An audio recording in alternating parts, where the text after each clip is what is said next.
So, yun nga guys, nagbabalik ako dito sa ating YouTube channel. Please follow and subscribe on my YouTube channel, Angeline Buste guys. Click up notification bell and ito na nga, kaya nga dahilan, kaya di po ako papasok bukas kasi gawa naman din na ako'y parang lalagnat kaya nga napa-injection ako. Kasi ganito nga yun, nakakalmod kasi ako ng pusa kung natutulog ako. Kaya, ang gagawin ko is, hindi po na ako papasok. Nagpaalam ako sa teacher ko na hindi ako papasok. Sabi ko, sir, ganito po kasi yung, hindi po ako makakapasok bukas kasi gawa ng napa-inject po ako is isa dito, ayun, dalawa dito sa kaluga. Sa right ko, sa left ko, dalawa sa left ko, isa sa right ko. And then, ang akin lang, baksak ako sa grades ko.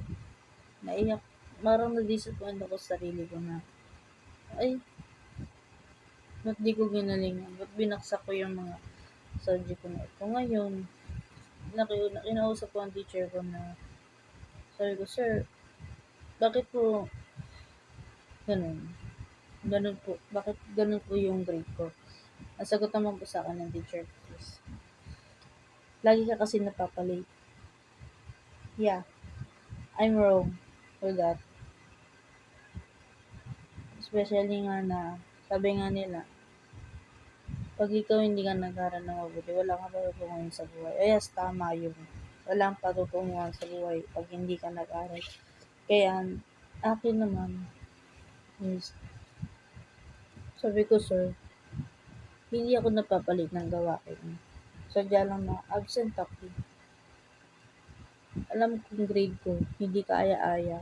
Ayoko na sabihin dito. And, alam kong madidisappoint ko yung parent ko, yung nanay ko. Lalo na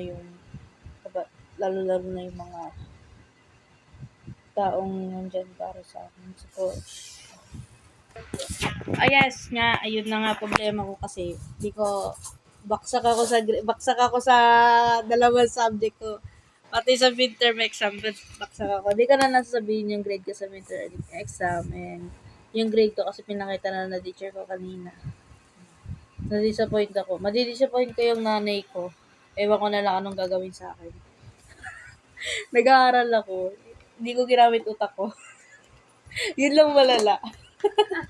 Hindi ko ginamit yung utak ko. Kaya, tingnan na lang natin. Try and try. Hanggang sa ma-perfect. Kagaya niyan, 3 days ako nag-elements.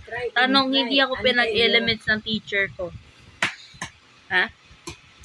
Try until you succeed. Yes. I try until the successful.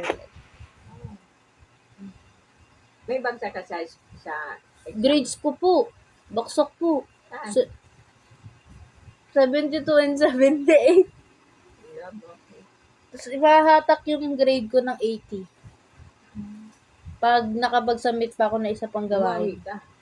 Sasubmit ko talaga sa Wednesday pagpasok ko. Masadya hindi na ako muna papasok kasi masama Pero pa. tanong ko sa'yo, Sama pakiramdam ko eh. nasa ulo mo na yung pinasa-ulo sa'yo. Yes ba? Nakasabit na rin yun. Hindi nga ako pinagano eh. Hindi nga ako pinagano. Masama pakiramdam ko kanina. Eh hindi daw muna. Pero nagpaalam ka na sa teacher. Just nagpaalam na kung hindi ako makapasok. Ay, mauna pa. Oh yes, di ako di makapasok. Ano oras kayo alis ng mama mo? Maaga po ako alis dito.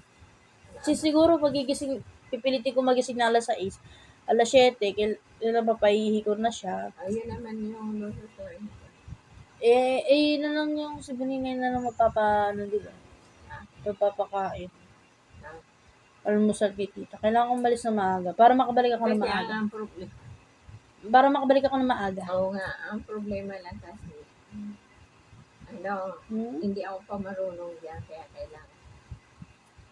Yes, din nga pala, isa pa nga pala nag-working student ako guys sa nag-work